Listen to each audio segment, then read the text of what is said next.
Today's Leading Women episode 578 with the wonderful GRAINNE Kelly. Women all over the world, get ready for inspiring and empowering interviews from women at the top of their field who are kicking butt in their business and who are prepared to share shocking revelations from being in the limelight. You are now listening to Today's Leading Women with Marie Grace Berg. Podcast your passion. Yes, did you know you can podcast your passion, make a difference, and make money talking about what you love talking about? That's how I get to do what I'm doing, talking to wonderful women every day here at Today's Leading Women. Want to learn how I do it? Go to podcastyourpassion.com. That's www.podcastyourpassion.com. Yes, women of the world, let's get started. I am delighted to introduce you our amazing guest for today, GRAINNE Kelly. GRAINNE Kelly is the CEO and inventor of BubbleBum, manufacturer of the world's first inflatable car booster seat for children. GRAINNE took the initial product from concept to shelf single-handedly in 9 months. Today, BubbleBum sells in 27 countries and in major retail stores, including Walmart, with new products launched in May of this year. She has been awarded Ernst Young Entrepreneur of the Year Finalist 2011, winner of the JPMA Innovation Awards, European Business Awards, and many more. To learn more, visit www.bubblebum.co. Again, that link is www.bubblebum.co. Women of the world, Miss GRAINNE Kelly. Welcome to the show. Thank you, Marie. It's my pleasure to be here. I am delighted to have you on the show, and I'm sure our listeners are as well. So, GRAINNE, I really love what you're doing with your business, especially with BubbleBum. I love that name as well. You are a success in your own right. You put in the effort, the SWOT equity, the knowledge and experience to build a special business you call your own.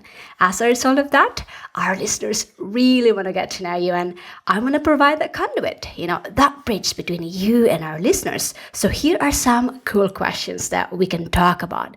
Feel free to comment anytime about that, but these are just general questions I have in mind. Sure. So let's start with your business. There might be people out there who want to start one and have no clue how to go about it. Can you tell us more about your business and the idea behind that niche? Well, Marie, I was traveling with my own children, and at that time I had a travel agency, a very successful travel agency. And I was traveling back and forth to visit my mother-in-law, who was very ill at the time. And every time I arrived at the car rental desk, they didn't have the car booster seat, even though I pre-booked it in advance. So I started to wonder, why is there not another solution on the market? And I asked all the questions at the car rental desk why they didn't have them.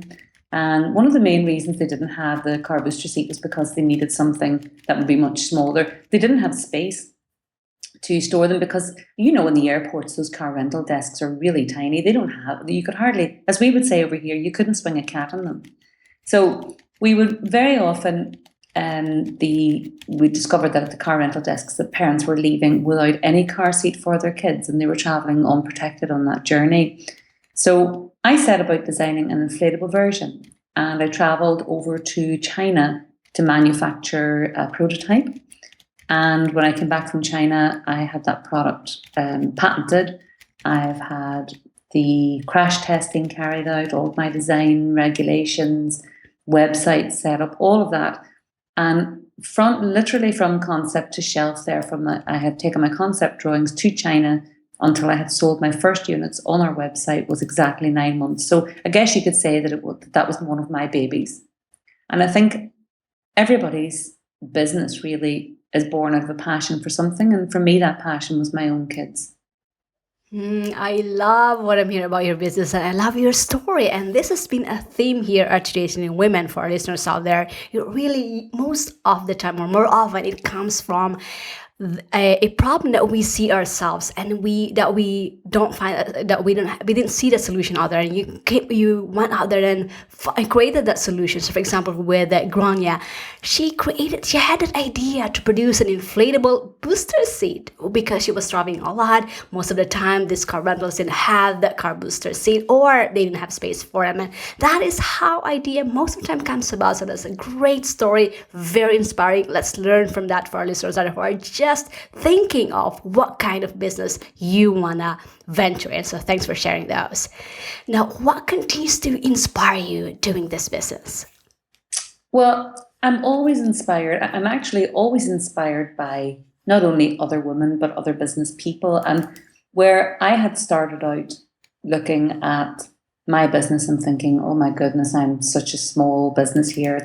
We're tiny, and I still consider our business, even though we turn over a few million a year, I consider our business to be really tiny compared to a lot of the businesses that I'm familiar with and very much connected to.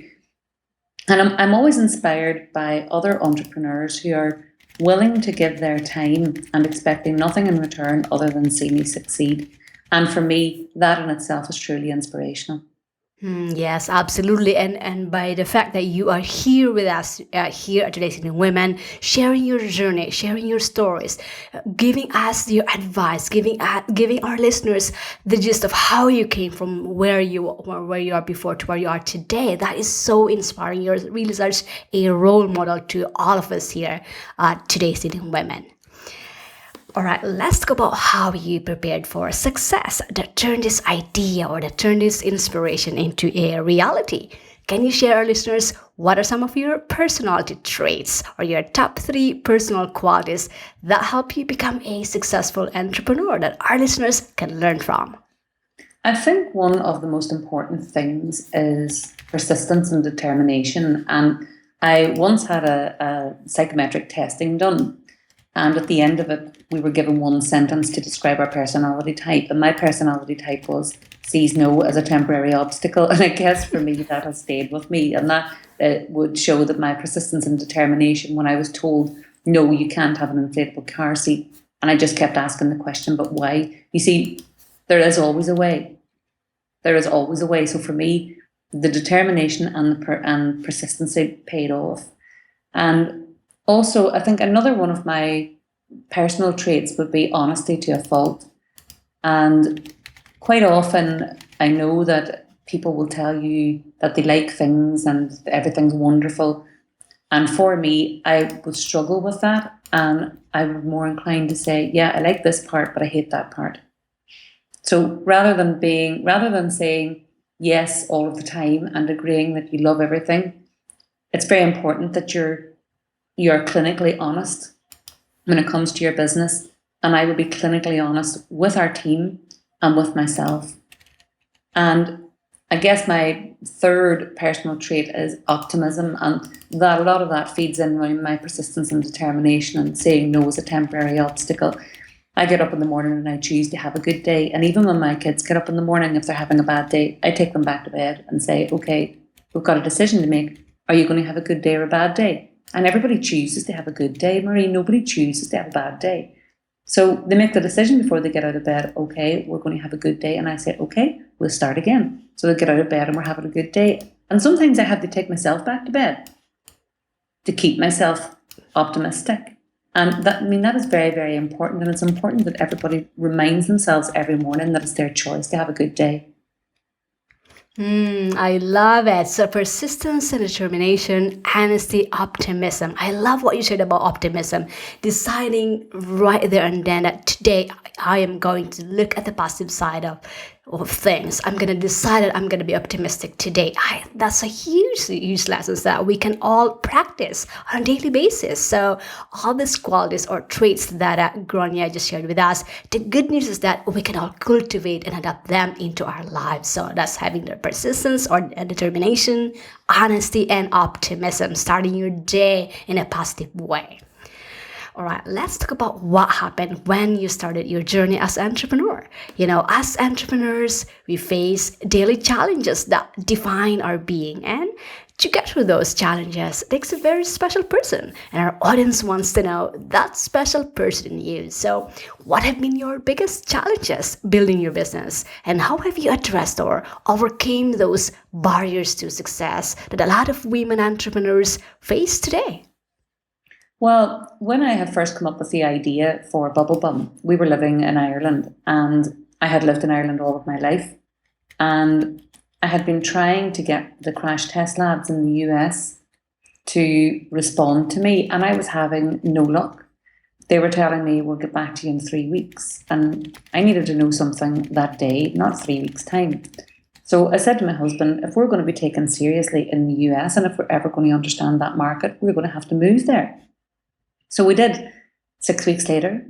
And my husband had to give up his job to come with us. And bearing in mind, we did not have an income from the business at that point in time. We had to believe in what we were going to do and take it very seriously and decide, are we going to make this or are we not? And I had decided there and then, this is going to work for us. We're going to give it everything we've got. And whenever we did move over there, we were very much taken very seriously. And it was as a result of our time over there that we actually launched the product in the US. And I think the second most challenging time I had would be dealing with China. And I guess the difficulty for me there, in China in particular, although India I find similar, culturally, our Chinese counterparts don't like to say no because they feel they're disappointing you. So when I ask them a question, I can never ask them a yes/no question. And I have had a couple of calamities with them in the early days where I would say to them, can you have those 10,000 units ready by the end of this week? And the answer was always yes. And it came to the end of the week and there was nothing ready to ship. And I said, you told me. And they just said yes. And I realized that I shouldn't have asked them a yes/no question. I should have asked them, when can you have those 10,000 units ready? Not, can you have those ready for the end of the week? So that in itself, learning to deal with different cultures was quite an eye-opener for me at the time. And the third thing, I guess, would have been legislation. I mean, the legislation for the US alone, the instruction brochure for our product for the rest of the world is 1 page. And the instruction brochure for the US is 36 pages. And it's 36 pages of how not to do it rather than 1 page of how to do it. And that for me was very confusing because it's very different to the European way. And also in Brazil, the legislation in Brazil, for example, we've not been able to sell into Brazil because it is a translation of the European regulation and the word firm is translated as rigid. So an inflatable product is not rigid. Therefore, it can't be sold there until they change the word back from rigid to firm in the translation. So as you can see, there are many rather challenging but exciting times for us. And a lot of those challenges that I've had actually opened other opportunities for me. So I'm glad that I encountered them. They were painful and sometimes they remain painful, but I've learned so much from them that I don't think I would change it. And that's the beauty of sharing our challenges and the lessons that we learn from each other, because we learn from each other by sharing. And like for example, with what Grainne just shared with us, I'm sure a lot of you, our listeners, especially if you are in the market, that you are producing a tangible product that has to be manufactured, has to be shipped, and you have to deal with legislations, the communication, language, culture, all of this that are important in the production and the shipping of your product. I'm sure in one way, shape, or form, you've experienced this. Or if you happen to experience this in the future, you now know what to do, because Grainne has just shared with us how she was able to overcome this. And I love when she said about this challenges opens more opportunities. And I see the challenges that way. If we look at challenges that way as opportunities, we turn them not as problems, but we know we search for the solutions because we see them as opportunities versus as a hindrance for us to move on. So thanks for sharing those. You're welcome. All right, let's switch gears for a little bit and talk about work-life balance. Being a business owner myself, maintaining a work-life balance is so crucial to overall success in life. Now, the challenge with entrepreneurs is how to click on and click off and create a work-life balance, particularly if you have a family juggling many roles. So in your life as an entrepreneur, how do you maintain this work-life balance, and what are some of the ways that you accomplish this in the areas of your health, your family, your relationships, and your business? Well, it's actually very interesting that you would include health in that as well, which is very important. I have two children, they're 12 and 14 now, and a husband as well. And my husband works with me, and the children are very much involved in the business and the design and the new products that we manufacture. And all of their friends are very much involved in designs and new ideas. But for us, I have an office at home and we have an office in the city, and I work a lot of the time from my office at home because I'm working different time zones. I've got to work Chinese, I've got to work European, I've got to work US time zones. So we have what's called the rule of the stairs, where once you put one foot on the bottom stair, you're not allowed to talk about work, you're not allowed to talk about anybody connected to work or anything connected to work. And that's a rule that my husband and I have both had, which means there are no phones allowed up the stairs, which means there are no conversations about work when you go upstairs. That's family relationship time. And also, whenever we are at the dinner table, no phones. The first rule of the dinner table is no phone at the dinner table. And the second rule at the dinner table is no phone at the dinner table. And the third rule at the dinner table is no phone at the dinner table. So we just don't have, and anyone who comes into our house, if they have their phone on when we're having dinner, we ask them to switch it off and leave it out of the room, because it's the most important time of the day for us where we sit and talk. And because I have an office at home as well, it's really important that my children understand. I've had an office at home since my youngest was 4 or 5. So it's been actually younger than that. I think he was only 2. So it's been important to them. They understand now the rules. I set the expectations very clearly that when they come into my office, that's my work. If they want to talk to me about something that's not related to work, I need to come out of the office to speak to them. And that's important because they're only little. They don't understand. They don't understand that when mommy's working, you can't have a biscuit. And when mommy's working, you can't be coming and asking, can I have a drink? But the one thing that I do, even if I'm in board meetings, and I'm not entirely sure if this is just my boys don't ring me unless the house is burning down. But I have told them that irrespective, anytime they call me, it doesn't matter where I am in the world, what time of day it is, who I'm with, I will always answer their call. Now, as I say, they don't use their phones very often other than to text, but they will all, if they ever call me, their call comes first and they know that they're a priority there. I love your perspective of this work-life balance, and I love those tips that you shared with us. And yes, I mean, I'm sure we can all learn from this by creating those rules. So, for example, with Grania, she has this rule that no phones at a dinner table. I'm sure we can all benefit from this, making that one meal a day as a family day. Because I know, I mean, working from home myself as well, it's just really, it's hard to separate it. But if we have to be able to do that by setting those expectations, setting those rules, so that, okay, if it is dinner time, dinner table, no phones, no phone calls, no phones at the table. That is one of the rules that, okay, so that you can focus on not only just the meal itself, but with the time that you have with the family. That's really important.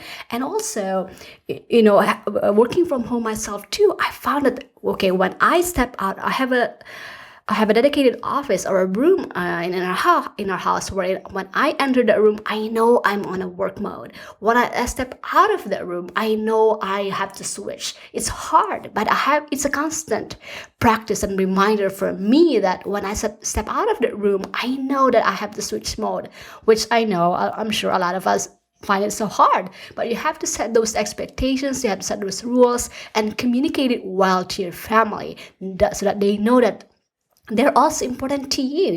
You will also have time with them, but you also have to find time to build your business. So great tips here that Grania just shared with us. Let's take action on them and see how it can really help us in terms of this work-life balance that a lot of us are challenged with.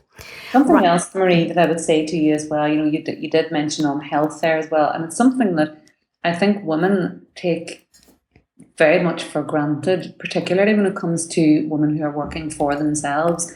Now, for example, I actually had heart surgery 2 weeks ago. Now, it was only minor surgery, but they still went in and burned out some parts of my heart. So I was working the next day, and I thought to myself at the end of the week, and when I was exhausted, I thought, why am I so tired this week? And then I thought, how crazy a woman am I to have done that? Because I didn't even sit back myself and put into perspective what had the trauma that my own body had undergone, because my mind was telling me, you're absolutely fine, keep going. So sometimes you need to have someone else to tell you. My husband had already said to me, you can't leave home today. I wasn't allowed to drive. And he said, no, you must actually take care of yourself. So you're not allowed. So he took the keys of the car off me so that I wasn't able to go anywhere. Because you don't think rationally sometimes in those situations as a woman, because you just focus on getting the job done. I'm glad that you mentioned that one because, yes, I mean, being a nurse myself, this is a huge passion of mine to really take care of ourselves, putting ourselves first. And I know it's really hard to find that time or to make time for it. But I was burned out in my previous career, and I don't want this business to burn me out either. So I have to make a conscious decision that I have to put time, same time as I put time for my business. I have to put time for myself, take care of myself, to eat healthy, to work out, to have those downtime, to have those still time for yourself to really nurture your body, your mind, your spirit. I know I'm preaching to a choir here, but let's learn from what Granny just shared with us. I know this is the last thing that we want to do. We make time for, but this should be our first priority. After all, we won't be able to build this business that we're passionate about building if we don't have that health, if we are not fit, if we don't feel good about our body, ourself, our mind. So we really have to find time for yourself, for that really, even just 15, 30 minutes a day. I know it is hard just to even think about it, but if you make it as a routine, set rules for yourself that, okay, first thing in the morning, this is going to be for myself. And it is going to be a practice. It's going to be an ongoing practice for you, but make it a routine so that you know, okay, I've done something for myself. Now the next. All right, Grania, let's talk about success and what success means to you. Your business appears to be financially doing quite well, and with that success flows into other areas in the entrepreneur's life. Now, would like to also say that success is a mindset. I can have $10 in my pocket, but my mind feels like a millionaire. I feel great about myself and I'm moving forward. The opposite way will be a multi-billionaire and be totally miserable. So am I successful? Financially, yes. Individually, probably not. So in your journey as an entrepreneur, what does success mean to you, and what are some of the benchmarks that you use to measure your success? Success for me, I mean, our company vision is a personal vision for me, and it's to see every child on a booster seat on every journey, because we understand, I mean, I've carried out a survey in the last 2 weeks in the UK, where in the UK, parents actually are very aware of the booster seat laws. And we discovered that 98% of parents had agreed that they had their children travelling without booster seats when they knew they should have been. So that's a ridiculous statistic when you think about it. And I am planning on ensuring that every child rides on a booster seat on every journey. And as a company, I try not to set financial goals. Of course, you need money for your business. But I think if the other goals are aligned, the money will come. And you do need to follow your dreams and the money will come. And that is my dream. If every child is on a booster seat on every journey, then of course it would affect us financially as well. But the other types of goals that we set, and I keep mentioning goals because for us it is all about goals. We have monthly goals, monthly targets that we set for ourselves, and they're not financial. And one of them, for example, was we had wanted to see BubbleBum in Walmart. And again, it was something that we sat down with the children and we talked about. And we talk about these every 6 months, we talk about them every 3 months, we talk about them every month, and they're all in varying levels. And we wanted to see BubbleBum in Walmart. And we're now in 2,000 Walmart stores. So for us, that's a goal, another goal achieved that we can mark off our belt. And we just constantly keep setting goals like that. And that really is how we achieve everything that we do. And that's what motivates me. I'm not motivated by money. It doesn't motivate me. Love your perspective on success. Yes, at the end of the day, I myself, I truly believe that the intangible benefits of being in business are the ones that truly make us happy. I know at the end of the day, those numbers are not the ones that are going to be important to you. And of course, they are part of building a business because we need to sustain our business. But at the end of the day, what truly makes you happy, what truly is satisfying is knowing that what you're putting out there is making a difference in other people's lives. I think that's the true essence of success as well. So thanks for sharing. Now, I know you've given us a lot of tips already, but I love for us to talk about one of the highlights of our show, and that's your advice for other entrepreneurs and those aspiring to be, especially to those who want to follow your footsteps. You obviously got some lessons learned under your belt of experience, so take it back to the past. Say you're going to start all over again as an entrepreneur and you are in a class with other entrepreneurs who are hungry and thirsty for success or even for making that first buck. What types of special suggestions or advice and lessons that you learn would you give your fellow entrepreneurs, knowing where you came from and where you headed at? And if you can boil them down to your top 3 tips or advice, what would those 3 be? I think as women, if I were to speak directly to women, we are natural problem solvers. If you think about it, how many times in the day are you making something so that you can attach something onto your stroller? Are you making something so that you can have your child protected from the sun in the car? You're always draping something here or draping something there. We are natural problem solvers. So sometimes you've got to look for the opportunity in the problem that you're solving so you can create a solution. And you've got to be open to this, and you've got to be listening and observing your own behaviour. So that I know a lot of women say to me, if only I could find the solution, if only I could find a problem to solve. And I'm looking at them going, I'm solving 1,000 problems a day, and I'm sure you are too.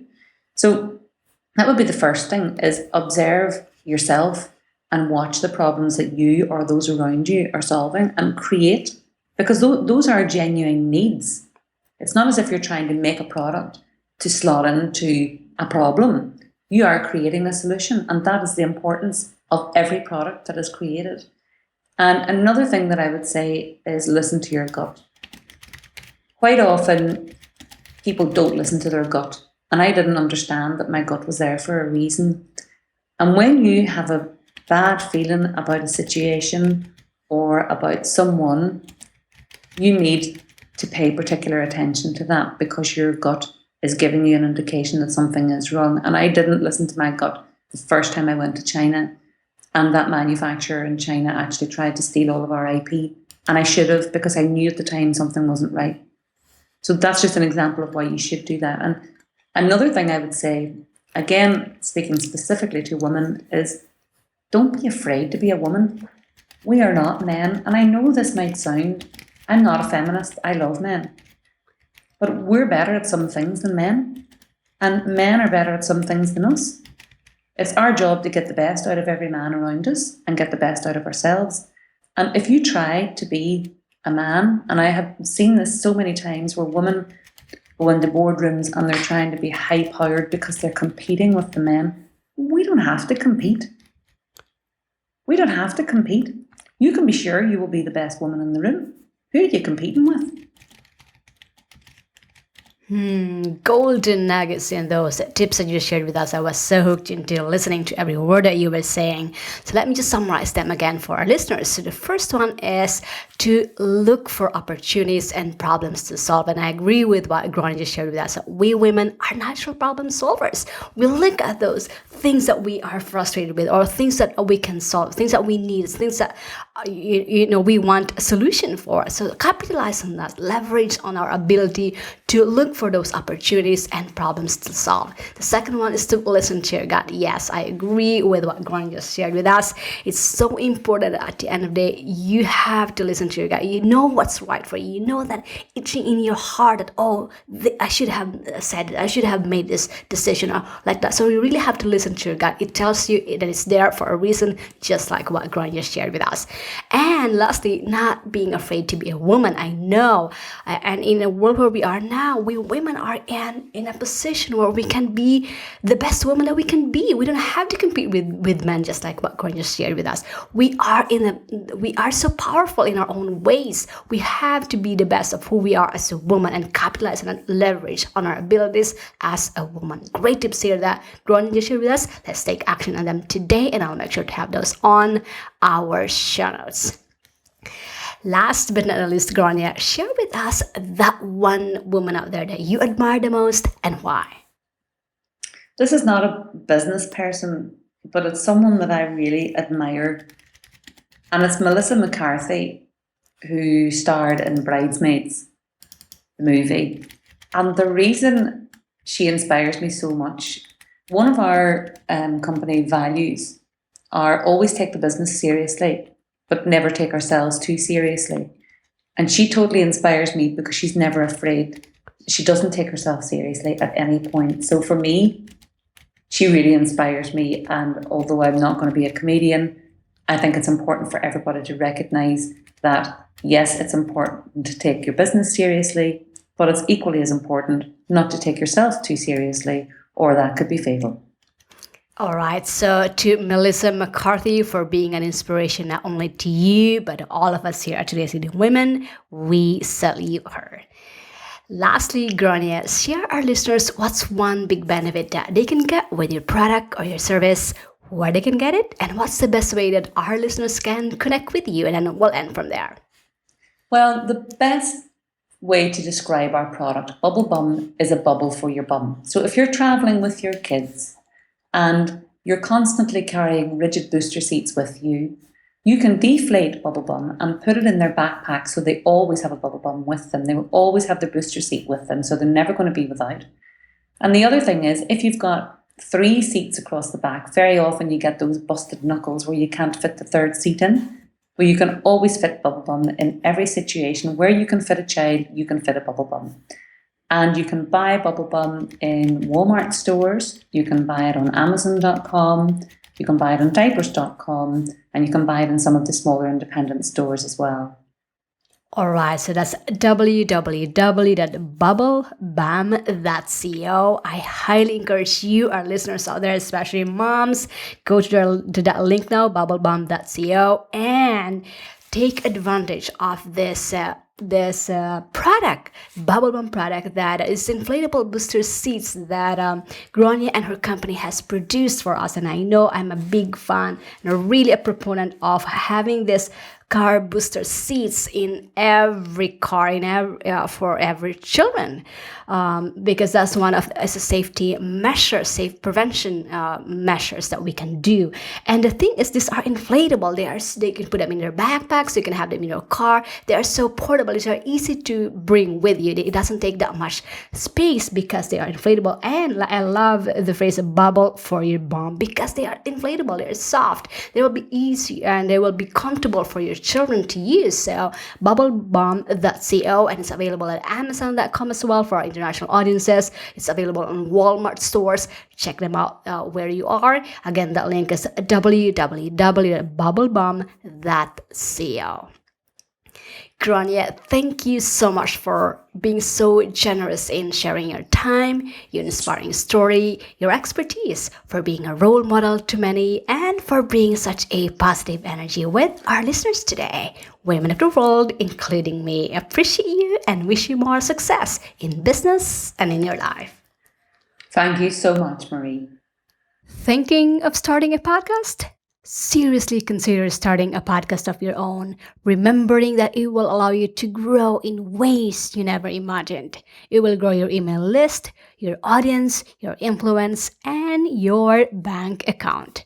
Go to podcastprofitsystem.com to get started. That's www.podcastprofitsystem.com. profitsystem.com. Feeling inspired and empowered to make it happen? Then take the next step and go get your free guide to the top 10 resources that today's leading women use to stay at the top of their game, plus Marie's favorite today. Visit today'sleadingwomen.com/guide for your free download, and we'll see you on the next episode of Today's Leading Women with Marie Grace Berg.